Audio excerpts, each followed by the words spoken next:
What's going on, everybody? Thanks for checking out the Among the Ashes podcast this week. We're your hosts, Wes and Chris.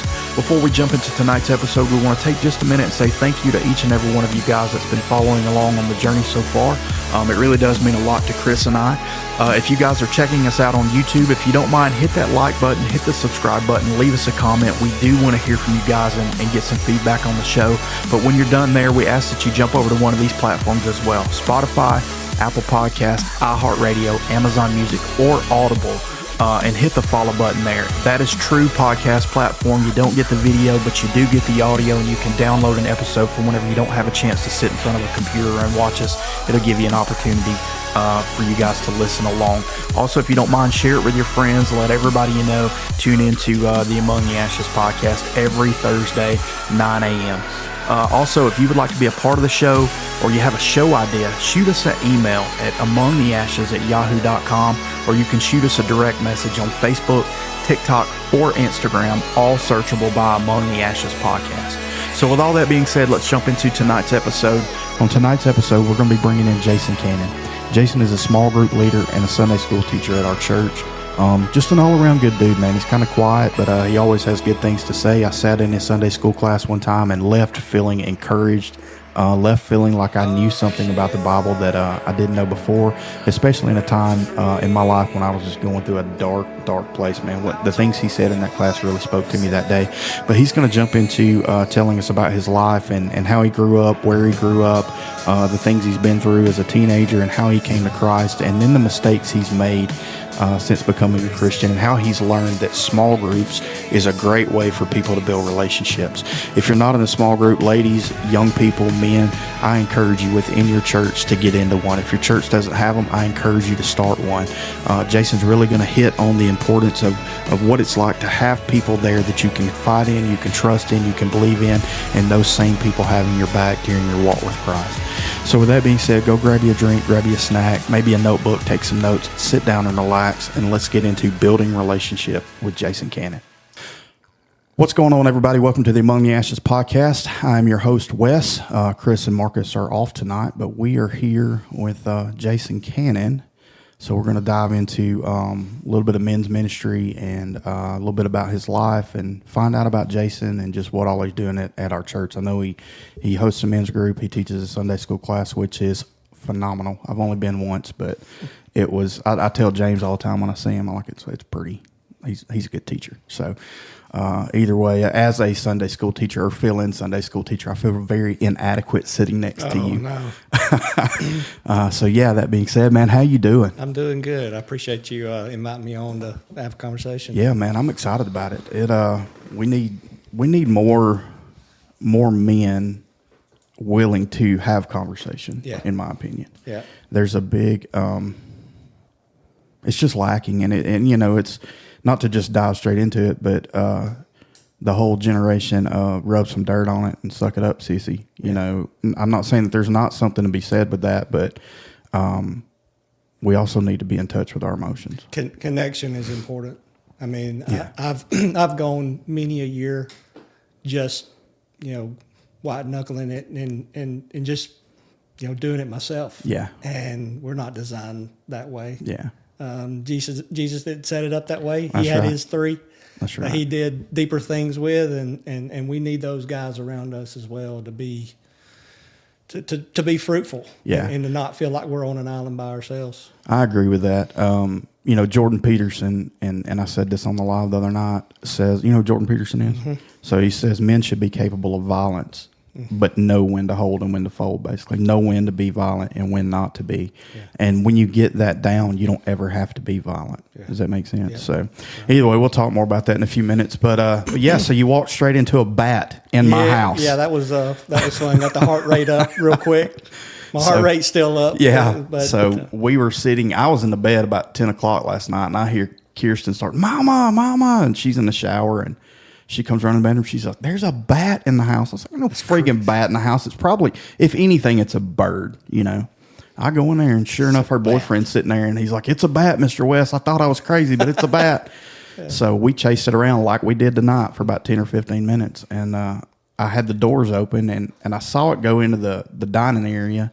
And then I thought I saw it come back, and I was like, okay, maybe it went out the door because it disappeared. but now I know where it went in at. So I guess I will. And they're elusive. Yeah. They're not like a bird. Yeah. They sonar, man. Oh yeah. That's how they operate. Yeah. It ain't like they're using their eyes, Yeah, I don't know what to do. I guess I will get some steel wool and come along and try to stiffen that, find that hole and plug it up. I don't know, but that little joker sure enough climbed right back in there, man. So I wish I had. Well, I don't even want to say that because I don't want to kill the thing, but yeah, it needs to go home. Yeah, it needs to not. Maybe it finds its way out, but I may need to call an exterminator. I don't know. If there's one, there's got to be more. Yeah. I would think, yeah, it's scary. So anyway, in this house, like chasing a bat, it's like running up and down a football field. Yeah, it ain't like you just got to confine that joker. It's too big. High roofs. Well, all right. Well, man, tell us a bit about yourself. Man, I'm a corner transplant. Yeah. I spent most of my life in Fayette, Walker County. I grew up in Fayette County, a small town called Berry. Yeah. Ain't nothing in Berry. Some good hunting out there. Some coal mines. Yeah. Is what it is. Yeah, that's it. So my dad was a coal miner. My brother's a coal miner. I ended up in the solar industry. So that's wild and interesting, but makes good conversation at Thanksgiving and Christmas. Yeah. Grew up, went to University of Alabama, got my engineering degree, went to work for Southern Company for 22 years and decided to leave and do something different.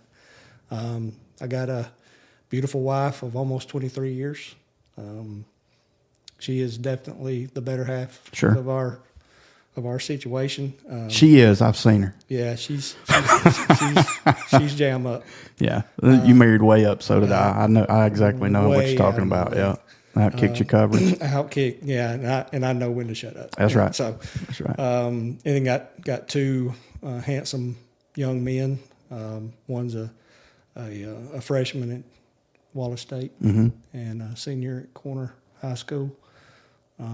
Very proud of them and how they've grown up to be men of God and continue to grow and want to learn more about Him. So, I've been in various churches. Started out at a Free Will church, Free Will Baptist Church in small town of Berry. But I lived in Dora, and the Lord started dealing with me about worshiping where you live and belonging to the community. And it took a while because I wanted to worship and be a part of the church with my family, with my mom and dad, my brother, sister-in-law, and their family, and my kids to be a part of that too. But there was just something missing, just something that wasn't right. And I started teaching Sunday school when I was there, and I just started learning more about the importance of community. And Sunday is not all there is to church. To be in a part of a community of faith, there's so much more.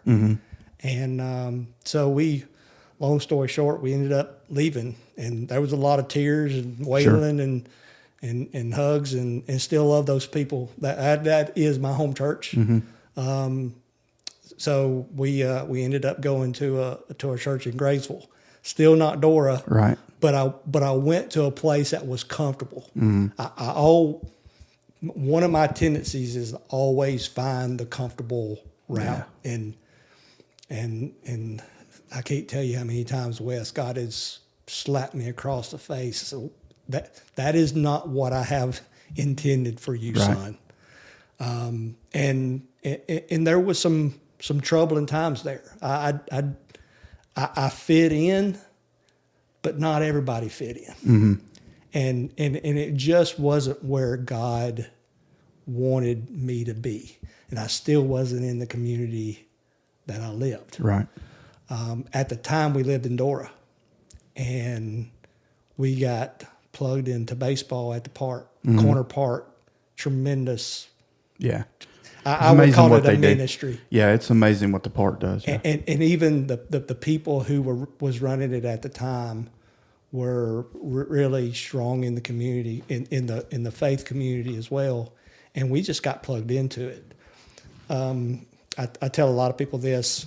My dad and I built our house in Dora, and when you build your own house, there's a lot of sweat equity and ownership that you take in it, and it was so hard to let that go, but it absolutely was the best decision that I made for my family. And it was God moving me to a place where I could serve the purpose that he had given me. Mm-hmm. And that's service and discipleship, and landed at High Point, man. And when we landed at High Point, I was beat up. I was done with Sunday school. I was done with discipleship training. I was done with being a deacon. I was battered. Mm-hmm. I was beat up, but I was not going to give up. Yeah. And I always knew that God had something for me to do, and that had to do with small group ministry. Yeah. A firm believer. I can talk forever about small group ministry. And I had a small group at the church in Graysville. 3 other men that I still love dearly get a text message from one of those guys every single morning, mm-hmm. with a Bible verse. And that was my first attempt at it, and it was game changing for me spiritually. I was able to share stuff with those guys that I was not able to share with anybody else. Yeah. Well, let's not jump ahead too fast. So let's back up just a little bit. So yeah, we came to High Point the same way, essentially. We've lived up here. Kirsten's 17, mm-hmm. so we've lived here all but maybe 6 months of her life, maybe. Mm-hmm. But we were youth pastors, mm-hmm. and took the position in the church basically that we gave our lives to Jesus in. I mean, I got saved as a little kid, but I committed at 18. Right. I feel like there's a difference. At some point, when I was a child, I spoke as a child, mm-hmm. and I still realize I've been speaking as a child for a long time. But like there was a difference for me in going to that altar at 8 years old there in Sayre, or Lynn's Crossing. And at 18 years old, when God came down to me that night, and it's a pretty miraculous story. I'll share it with you real quick. So it was back in the days of pagers, when beepers were cool. Yeah. And Candace and I had dated and broke up, and I had started dating this other girl, and she would beat me, or page me, and she would put random numbers in that I would have to decipher. 5 is JKL. So I would have to, decipher it. Well, my pager goes off 1, 2 o'clock in the morning, and I look at it. And with a pager, I'm sure you had one. Mm-hmm. You're close to. I'm 46, or I'll be 46. How old are you? 47. Yeah, so you're my age, so you know how they work. So if you didn't clear it out, it would go off again. Well, I looked at it, cleared it, and threw it over in the chair. Well, about 15, 20 minutes later, it went off again. So I get up and I go get the phone and I dial the numbers that are there. There was 8 or 9 of them, so it would have been a long distance number. It had to have an area code in front of it. And back then you couldn't just call. You had to dial 1205 and it charged you. It was a long distance call, or you call collect. Phone dialed straight through. A girl that I was friends with picked up the phone, and I knew it was her, and she was crying.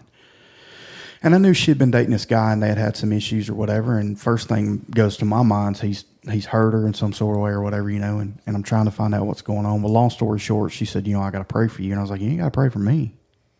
I don't want you praying for me. Mm-hmm. Or you can pray if you want to, but I'm going to hang up this phone. You know what I'm saying? Like, I believe in Jesus, but I didn't want a part of it, if that makes, mm-hmm. I had enough fear of God to repent every day, God, I'm sorry for doing this, but I went right back out and did the same thing the next day, Mm-hmm. Well, of course, I didn't know anything about grace back then either. You know what I mean? But yeah. Either way, that's, I grew up Church of God, and, Church of God, everything, you go to the altar every Sunday for the same thing. And it's like, at some point I was like, why the crap we keep going to the altar for the same thing? Do we not believe that his blood's sufficient? But anyway, I don't believe once saved, always saved, but I believe that if you committed to him, you gave your life to him, rock on, move forward, dust yourself off, keep going. But anyway, so long story short, I ended up breaking, and she's praying for me and all, and I'm crying and all this stuff. And, I surrendered to Jesus that night. Had a vision. I saw myself preaching. It's funny. I saw my wife singing. I didn't see her face, but remembering back, it was Candace, 100%. Yeah. 100%. Even the outfit she was wearing, she has worn that outfit at some point in time on stage in youth group, And I don't believe that vision was just for them, but I believe God was showing me this is the start. He told me that night. I can't tell you that it was audibly, but it rang in me. I've had a couple times in my life where God has spoken to me so directly that it was almost audible. Yeah. You know what I mean? Like, I can't say it was audible, but it checked me like it was audible. I knew. I didn't question it. So we're about to get off the phone an hour and a half later, and I was like, Wendy, I'm glad you paged me. I said, and didn't give up. And she was like, what do you mean? I said, well, when you paged me the first time, and she just started boo-hooing. And I said, I just looked at it and threw it across the room. And she said, but when you paged me that second time, it made me think, okay, maybe this is a number. And as I'm saying that, she said, Wesley, I didn't page you but once. Wow. So I tell people, God had my number. Yeah. 100%, Not only did he physically have my number, but he called my number, and so we went on. At that point, I was pretty shy and backwards. I didn't have a problem making friends, but I didn't talk to girls. I'd wait till we're in a group and kind of work my way into the conversation. I just wasn't bold enough to go up and talk to anybody. And now I'll talk to anybody anytime, anywhere. It doesn't matter. It's like I tell people now, it's like if I had this confidence in high school, man, you'd be the man. Not that I'm good looking, but like, but confidence is everything. Yeah. Yeah. And that, that's part of what we're teaching in our men's group is confidence, I mean, that goes a long way. You don't have to believe it, but you better make people think you believe it. And the more you do that, the more you will believe it, But, we went on to be youth pastors, and we did that for 10 years at our home church, which was great. It was an environment where people loved me, and they were gracious with my flaws and my faults at the time. I was pretty hot-tempered, pretty I was an angry kid. Didn't have a dad, had an abusive stepdad, and just had a lot of just built up anger that I didn't realize was built up trauma. I hate to use that word, but like, I'm a big believer in counseling. I started going to counseling last year, and like, it's game changing. It is. And now, in my opinion, you need to see a Christian counselor. That's my thoughts and opinions on it. I mean, I'm not talking about some hokey kooky crap, but the guy I see, his name's Adam, and I've been going a year, and he's probably said 10 words to me in a session. Yeah. And it's like, bro, you ever going to talk? He said, at some point, just get it out, and it's changed things for me. But growing up there and serving there, it taught me a lot of what not to do. It's a great church. It's filled full of great, loving, compassionate, caring people. But I also walked away with a lot of hurt. Yeah. That was, at the time, I thought all one person's fault. And I come to realize that I'm at least 50% of the problem. Yeah.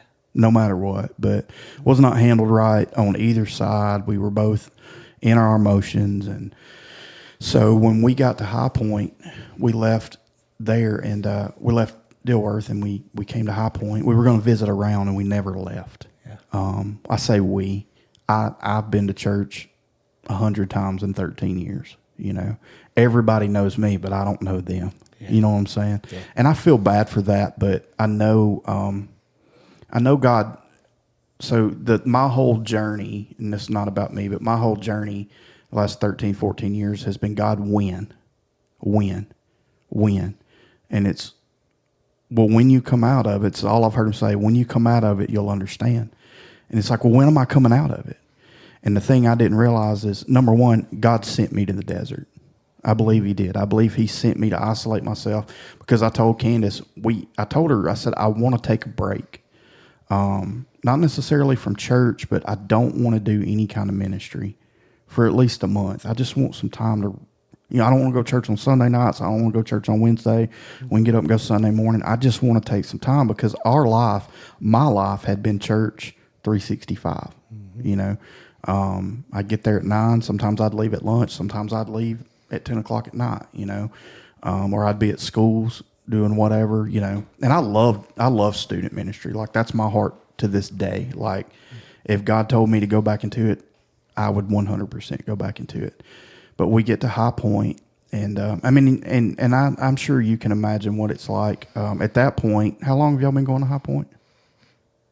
Probably 6 years. Yeah. So when we got there, it's probably half of what we have now as far as people go. Mm-hmm. We have a good crowd, but it's still like, I've seen bigger churches, Yeah.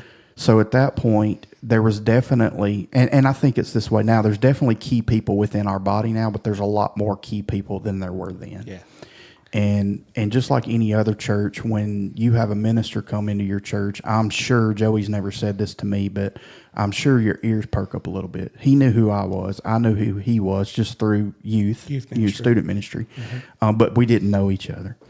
And another guy, Brian Early, was going there, and Brian had started the ministry, and I immediately got involved with it because it was a great ministry, and what he was doing. I can't remember what it was called now, but it was student ministry, and he needed some help, and we have known, like, we used to hang out with him in Nitra for years, and then we just kind of lost touch, and then here they are going here, and we reconnected, and yeah, man, I'll help you, So I got involved with that, and then emceed a couple of events for him and spoke and different things like that. And Joey came to me about emceeing Halloween event one year, and it was like, no, this is not what I want to do. This is too fast. Yeah. And I put the brakes on. Yeah. Not out of, we went to the marriage retreat, and I told Candace, I said, this is not what I want to be doing. I do not want to know anybody. I don't want anybody to know who I am. I just want to go in and sit and worship and get fed and go home, just for a little while, And a month turned into 6, 6 turned into a year turned into 5, 5 turned into 10. And the thing I didn't realize the whole time, not only was I dwindling, and I was in a dark place, as of September, I had my death planned. Like, I was done. And trying to figure out how to do it so everybody would understand and not be hurt. You know what I'm saying? Yeah. Not that there's a way to do that. You know what I mean? There's 100% not. That's what's going through your head. Yeah, and that's what the enemy's in my ear. And I would begin to think about those things, and it's like, why am I thinking about this? Why am I? And that's when I started counseling. When it started, I started counseling, and it's been in the last year that it had got a little better, and then all of a sudden something shifted. Late September, October, it's like I told you, I just woke up from a bad dream, but I didn't want to get involved too fast. And God, why, when? And the thing that I come to terms with was I could have been out of it the next day if I would have just learned the lesson that God was trying to show me. Yeah. But instead, it took nearly 14 years for me to learn that lesson. It's amazing how stubborn we can get. Yeah, all me. Yeah. Not that God is punishing me or making me, but in that entire time, Jason, there was not once that when I was in those darkest moments that I didn't say, or that I didn't feel God just tug that rope. Yeah. Just come back. You've gone a little too far. Come back, know. And that's just a testament of his faithfulness, to us. I mean, F you, God, I'm done. Don't talk to me. I hate you. Mm-hmm. I've had those conversations, and didn't want to tell anybody because, here I am, Pastor Wes. Yeah. You know what I'm saying? Yeah. I can't struggle with those things. But the thing I've learned over the last 13 years is I'm nothing. Yeah. I'm nothing. I'm just Wesley. I am a flesh sack, and I'm going to do what God tells me to do, because if not, it's going to be rough, But, it took a toll on my marriage. It's taken a toll on my relationship with my kids. I mean, I say taking a toll. I mean, we have a great relationship, but I can see where it could be so much better. Yeah. And it's gotten better since I made that flip. God told me, sit down at the head of your table and read. That's where you'll find deliverance. Well, that doesn't make sense. Just do it. Well, it makes complete sense now. Yeah. It's symbolic, Yeah. And when I did that, it's like I never, matter of fact, I feel like I never stopped going to church and never quit on God, but I feel stronger. Mm-hmm. I feel like the last 13 or 14 years has made me stronger. Like I was walking with him the whole time. And I wasn't, but that was my experience. And when you say that you weren't going to give up, that's huge. I mean, I don't know if you have. I'll let you continue your story, but that's where I was. Yeah, because I saw my mom and dad give up, and my dad, when as far back as I can remember, maybe 3-4 years old, my dad was pastor of Corner Baptist Church, Corona Baptist Church, and somehow he got hurt and he resigned, and he was a young man. I mean, he was in his 20s when he resigned, and when we stopped going to church, we stopped going to church. I mean, it was nothing. And that's what I'm so thankful to my wife for, because had she not been persistent, who knows if I would have ever turned and they would have not been there. Yeah, and I know,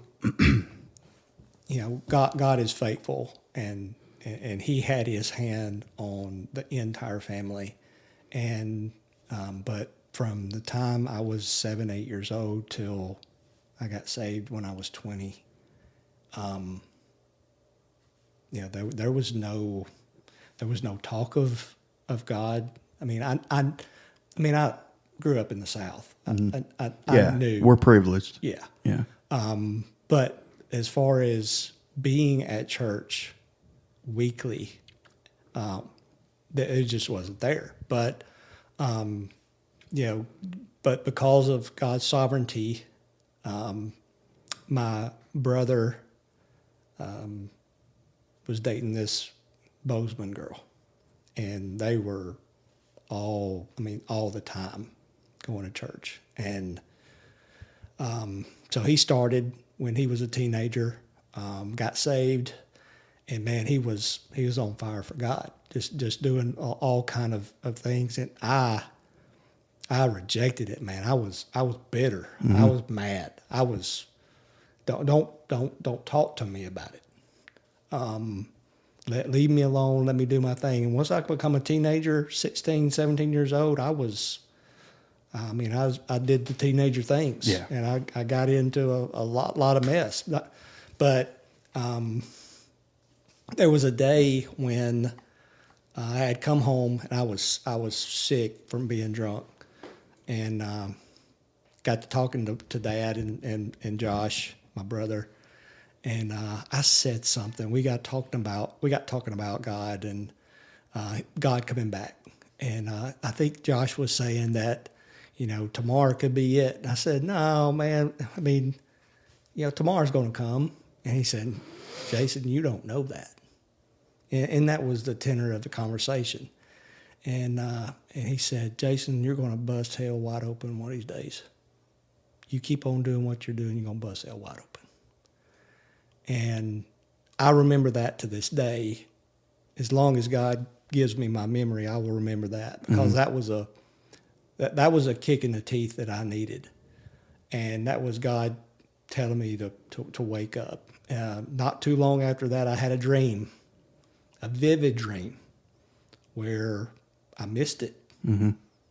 And God came back, and I wasn't part.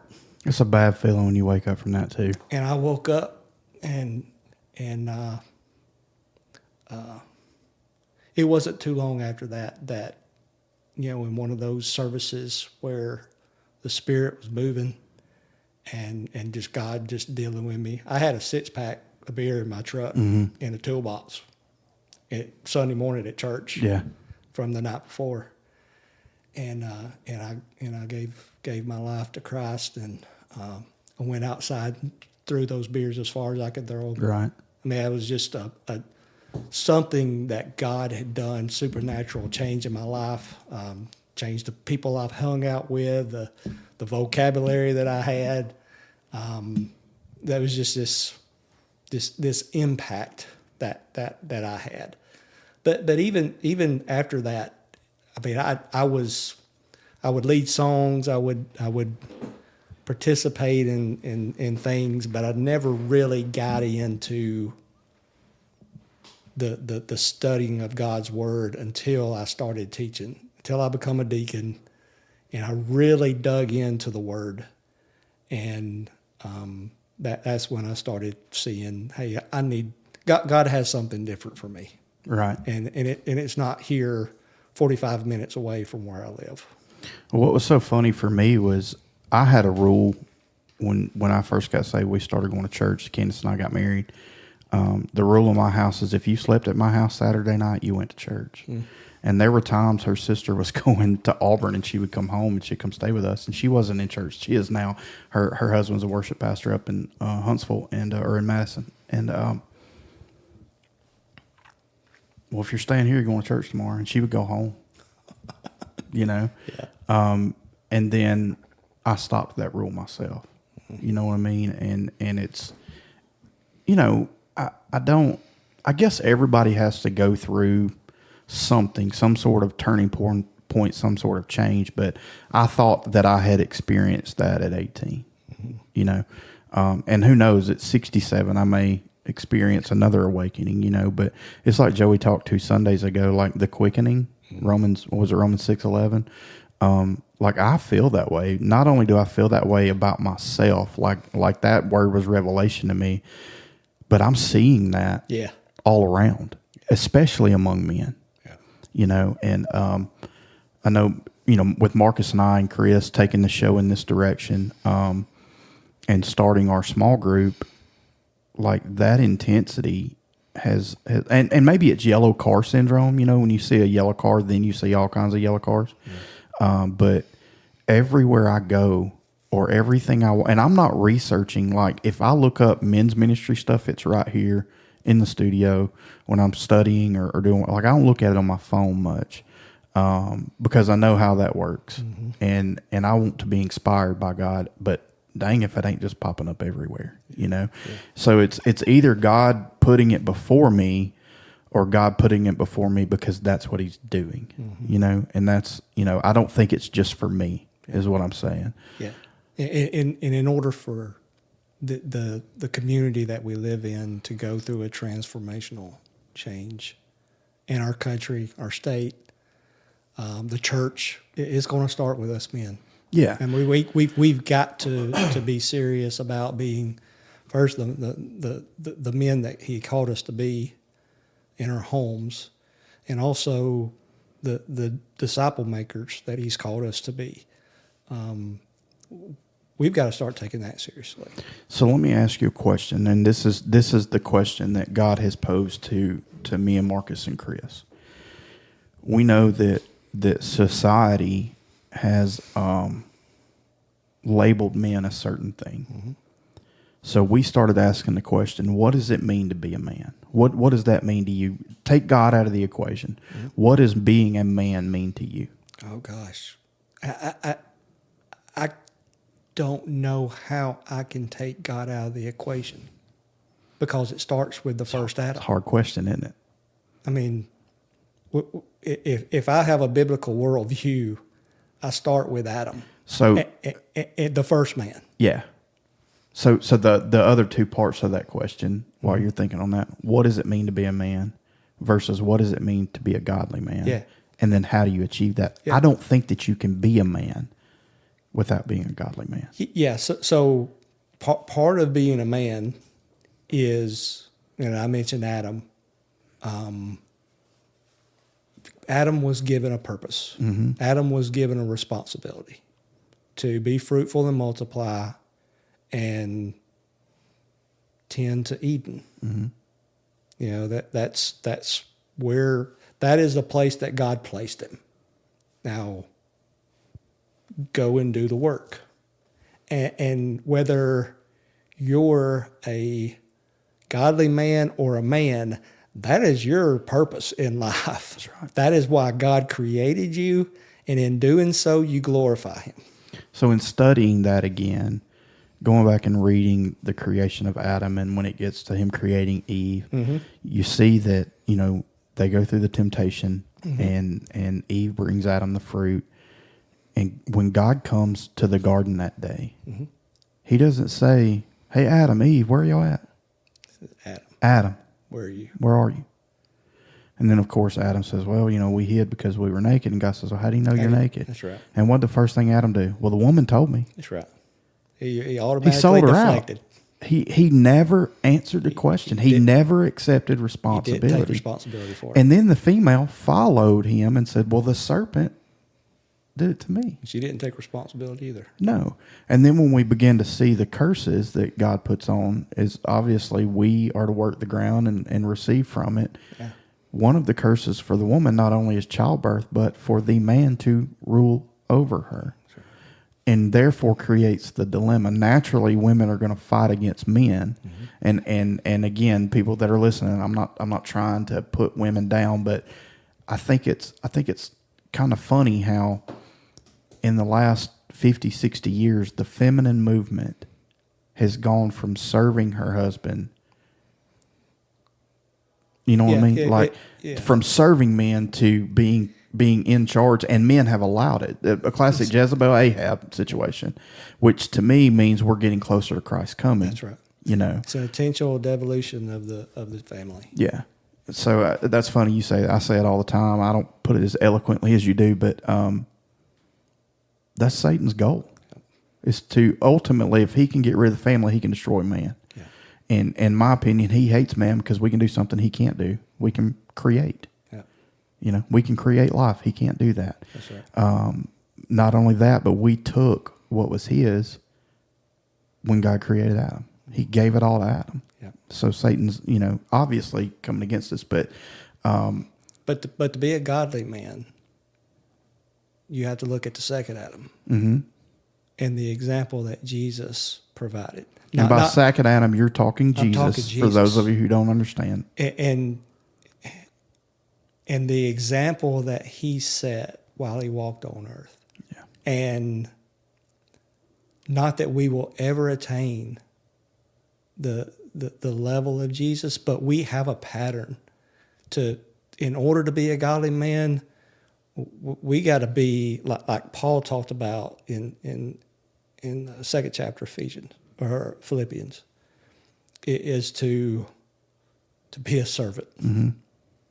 serve our wives. Mm-hmm. He talked in Ephesians where he talks about the wife submitting to the husband, but the husband loving his wife as Christ loved the church and gave himself for it.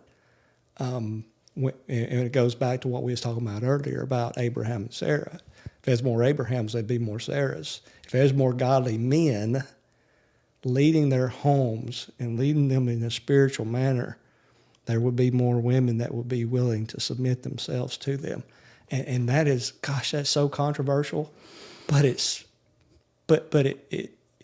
true. But if you see it through the correct lens, it's not. Yeah, that's the thing. That's the thing. It's you can take, even if you don't believe in Christ and you don't serve God, which I don't know why anybody wouldn't, but even if you struggle in that area, you can take the principles in that Bible and apply it to your life, and your life will just be better. Be better. Your marriage will be better. Your job will be better. I mean, one thing that God has shown me through it, the answer for me is shepherd. Yeah, we've got to be shepherds. And being a shepherd, that means the load is on me. That means the sheep are doing nothing but eating, sleeping, and pooping. Yep. The shepherd, the sheep aren't working. The shepherd is, and the thing that God has shown me is, Wesley, it's not about your feelings and your emotions. If you're doing what I called you to do, your feelings are going to be hurt. Mm-hmm. Oh yeah, you're going to be you're going to feel like nobody cares. You're going to feel like nobody's listening. You're going to feel alone. Yeah. But when you look at the sheep, they're going to be fat and happy. Yeah. Therefore, all those feelings that you have aren't going to matter. That's right. Because your joy is going to override that. Right.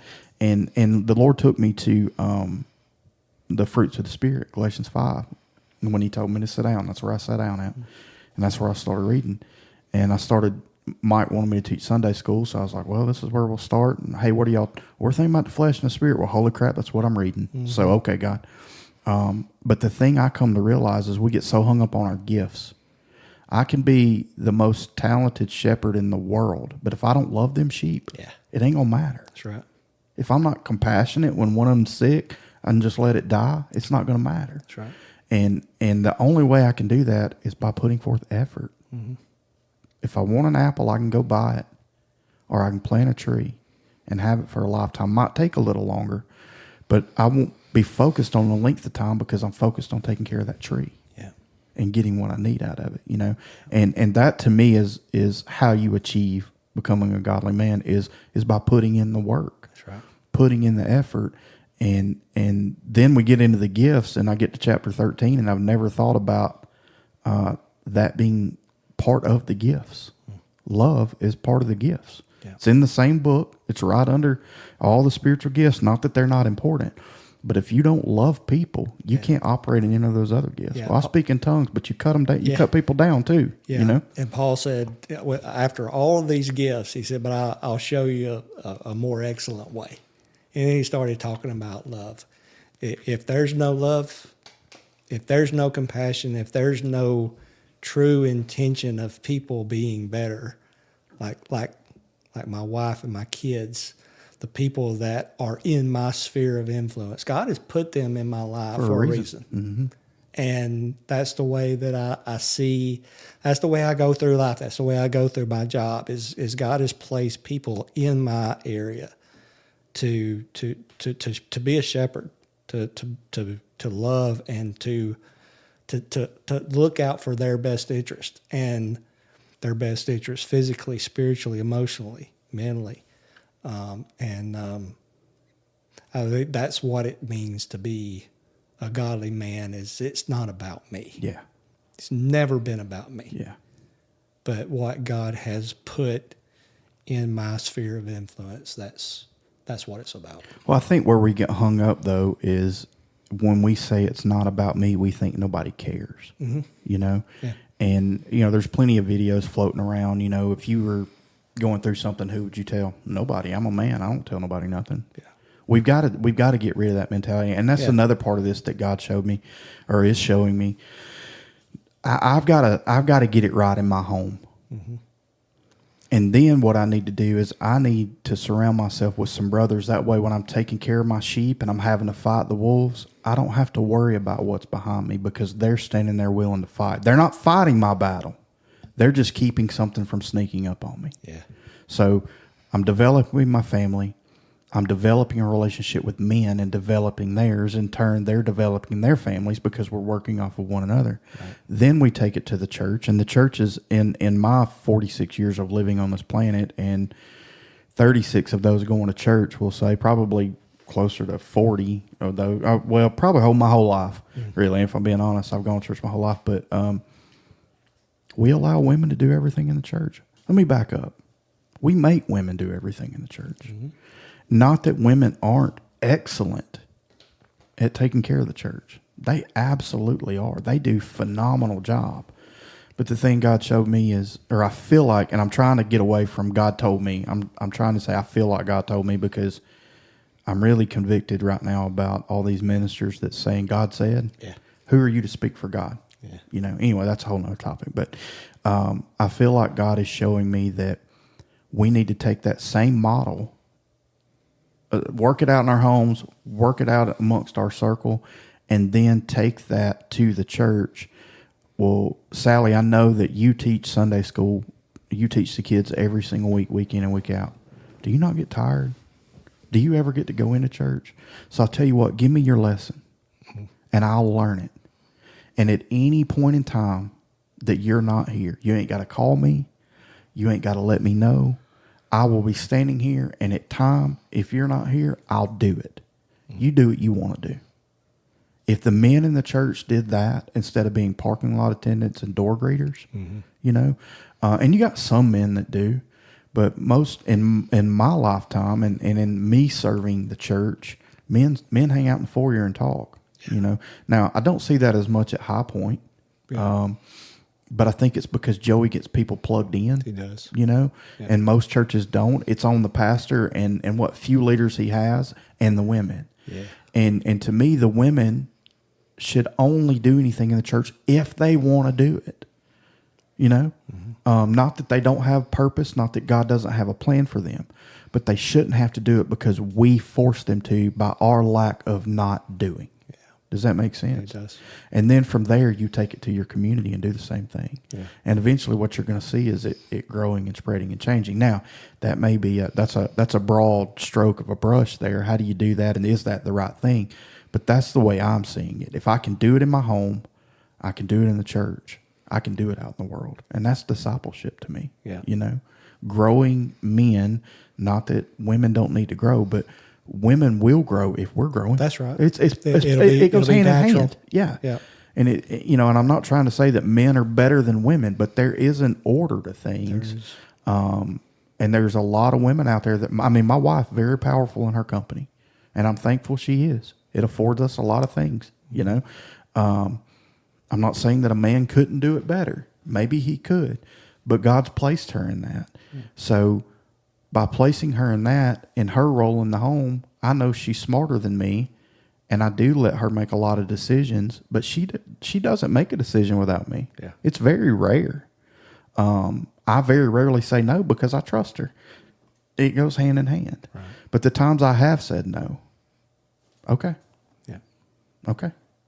There's no question in that, you know. And I thank God that he made my wife that way. Yeah. Because I'm bullheaded, she's bullheaded, it could be really bad. You know what I mean? Yeah. But I want women to understand. And I'm not talking about your man rules over you. And men, I'm not talking about you go home and my dinner's ready. No, you go home and you cook dinner. Good.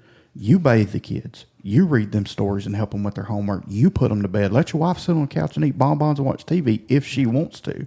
Apply that principle that Paul said. Men, love your wives. Love your wives as Christ loved the church and gave himself for it. Think about that principle and what that means. It's truly a challenge for all of us men. But when we do that, a lot of things fall in place, including the wife being more willing to submit herself to your leadership. And that's what I'm saying. Like, if you're doing those things, she's not going to sit around and eat bonbons and watch TV. No, she's going to be you back. She's going to be waiting on you to get home, holding your plate, even if she works. And the crap thing is, like we were saying earlier, is it takes two incomes now in society most of the time. So really, by default, if she works, it's as much your job to take care of the house. If that's the way you see it, well, my job's to bring in the money, her job's to keep the house. Well, if she's working, then your job's to keep the house too. Yeah. If that's the way it's set up. Some clothes. But even if it's not set up that way, your job as a man, and this is what God showed me, this is your family, not hers. Yeah. So if it's in disarray, it's your fault. Yeah. If the clothes aren't washed, it's your fault. The buck stops with you. If dinner's not cooked and there's not groceries bought, that's your fault. You can't say, well, I provided groceries and laundry detergent. No, you do the work. Yeah. You know, because ultimately that's what a shepherd does. The sheep don't put out the feed. Yeah. They don't water themselves. They don't talk to the shepherd, you know, and it's a lonely life. Yeah. But if you do it right, the sheep are going to love you and they're going to be waiting on you. That's right. When they need it, you know. And I hate to say, like, I've known that principle. It's taken me a long time to see that, even though my house is really structured that way. Mm-hmm. It's set up that way because my wife serves the Lord. Yeah. You know? There's going to be, even in the most godly family, there's going to be those things that are not just, not 100% right, but they're directionally correct. Yeah. They're in the right direction. Yeah. So, and that's important that that families get that right, and namely the husband and the wives understand that there are biblical roles, and that's okay. That is right and good, and God has it that way for a reason. Well, if we're doing that, then if I'm praying over my family, and I've said this several times, but if I'm praying over my family and I'm reading scripture to my family, if they never talk to God and read that word for themselves, they know how and they know what it says. Yeah. So when the enemy shows up, he's like, Wesley lives there. Yeah. I could take him out. I better not. He's going to come after me. Yeah. That's how covered they should be, you know. And then my brother's the same way. I should have them so covered that when they are attacked, they know I'm standing there and all they got to do is fight the battle, you know. And that's the goal for me. Like I said, I'm not trying to reinvent the wheel here, but like to get men to see that it is okay to open up to one another. I wouldn't just open up to anybody. Oh, no. That's dangerous. No, that's dangerous. You better have men dangerous. that you can trust. I went through emotional healthy spirituality. Have you been through that with Joey and him? Yeah. So I sat there with Joey, David Walker, Tim Tavell, Darren Miller. Somebody else was there, and I can't remember who the sixth guy was. But Joey said, tonight's confession night. Deepest, darkest secret, let it go. And he looked at me, and I said, what? I'm fit to tell y'all, no, I don't know y'all. Well, I shared something that I wouldn't have just shared with anybody, but I felt like it was harsh enough for them to think I'm sharing, but not harsh enough that if they told anybody, it wouldn't matter. Yeah. Darren looks at me and he says, is that it? I was like, yeah, I'm done. He said, no, is that it? I was like, yeah. He said, well, and he just started talking. Well, then it gets to David, then it gets to Tim, and then the next guy, and then when it gets to Joey, and Joey gets done, and I'm thinking, oh my God, if I didn't know Joey, I would never go back to his church. Yeah. But the thing it showed me, number one, is that he's a human being. Yeah. So are the other four guys. Yeah. But he also said, if any of this gets out, if anybody comes to me saying that they heard so and so is this, I know it came from right here. Yeah. So don't share it. Well, by the time we left, I couldn't even remember what anybody said. Yeah. I just remember thinking, oh my God, these guys are jacked. Yeah. These guys are screwed up just like I am, And like I said, I didn't even share my deepest, darkest secret, And I kind of felt bad that I didn't because they did. Yeah. But it showed me what relying on somebody else means. Yeah. That you can rely on other people. You can trust somebody to pack your parachute. You just got to trust the right person. Got to trust them. That's key, and that takes, it takes time. Yeah. I'm getting that. Well, I think that's where we fail in society. I think that we're taught as men not to trust anybody. Yeah. Not to open up. And that comes from the quit being a sissy, suck it up, quit crying. Yeah, and constantly in a save me mode and self-preservation instead of, hey, I am screwed up a bit. Well, then you see the extreme flip side of it with men who are overly emotional. Yeah. That's right. And I've been there too, telling everybody your business. And, sometimes you just need to know when to hold them, know when to fold them, When is it beneficial, or when is it a help to share that? And in some places, you just airing dirty laundry, and you're doing more destruction than you're helping. Yeah. Whether it's somebody else's spirituality or mental capacity or your own. So when is it appropriate to share those things inside of you that are hurting or is holding you back from fulfilling your purpose in life? And man, I've been there. I've gone through some really dark times when I should have been the strongest, and I did feel like I was all alone because I couldn't share what was inside me. I couldn't, because I couldn't trust anybody. Yeah. And it was a dark time. And I know God was with me all along.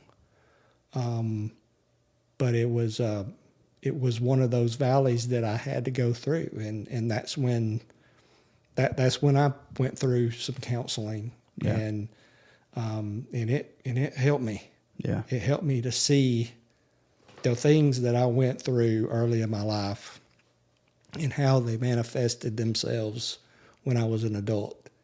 And once I was able to comprehend that and understand what Satan was doing with that, and fully understanding God's grace, because I still don't. Right. I still can't comprehend why he has done what he has done. But I'm so glad that he has. But to be able to live in that grace, I've been able to figure that out more than what I was able to when I was a younger believer. I think the thing that God is showing me is that yes, you are a shepherd, and yes, you are taking care of the sheep. But all shepherds get rest at some point. Somebody's going to come and take over. And that's what this is. Yeah. You know, I'm taking care of my sheep, but when I need a break, I need to find somebody and share that with. Right. And I think that's the importance of small groups. Yeah. I think church is great. But let's be honest, most people go to church on Sunday, and then within about 20 minutes, they've checked out. Or most people, the only time they're opening their Bible is at church, you know, and that's dangerous. So let's give them a more intimate setting where you can, because let's face it, I mean, you got, there's what, 400 or 500 people probably go to our church. Joey can't be there for every one of those people. He can't physically. No. He cannot. If he 365 days a year, if he devoted to one person, he's still leaving 100, 200 people out. Yeah, and, you know? And I think it's amazing how many people view their pastor as being that person. Oh, bro, man. and the weight that they feel because of that fact, that people see them as the one to go to, instead of looking at a healthy view of discipleship. Well, and then they're mad at you. I remember multiple times us being on vacation, and a lot of times me and my old pastor we would take vacations at the same time, and just because it was just easier. You know, somebody else is filling in. We're all gone the same week, and might have been dangerous. You know what I mean? But the times that he's either on vacation and they're calling me, and they're expecting me to be at their great-great-grandfather's bedside while he's dying, and I don't even know them, right? You know, or I'm on vacation and they can't get in touch with him, so they call me, or they're having a problem with a student to the point of Candace said, if you answer that phone, I'm going to cut your hands off. I'm going to plug your ears up.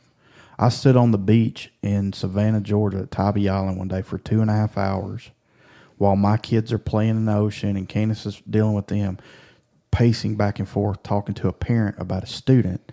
Now, my wife understood, you know, because we're here for them. But when I hung up, she said, they know you're on vacation, right? I said, yeah, I told them. And she said, well, you know you're on vacation, right? Well, it's still my responsibility. She said, it's not your responsibility right now. You know, tell them, hey, call so-and-so or get in touch with so-and-so, or we'll deal with it when I get back. I'm praying, you know. You don't have to work out their needs. And really, most of the time in that situation, it wasn't anything anyway. Right. But it took away from my family, you know. And it was every day of vacation. Somebody's calling, to the point I just quit answering my phone on vacation. You know, I'd check voicemail in the evening, and if it was urgent, I'd call back at about 9 o'clock because I know they're getting ready to go to bed, and they wouldn't talk long, you know. But that wait, it's just impossible for, I mean, you know, even if your church had 30 people in it, it's impossible for you to meet everybody's need. And I think that's the importance of small groups. And I don't think most churches, well, more churches nowadays probably grasp small groups better than what they did, but I'm not talking about just a Sunday school class.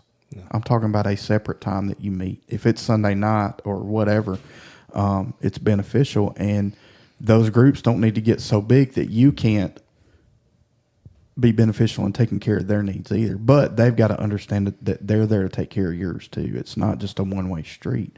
But before we go down that road, so you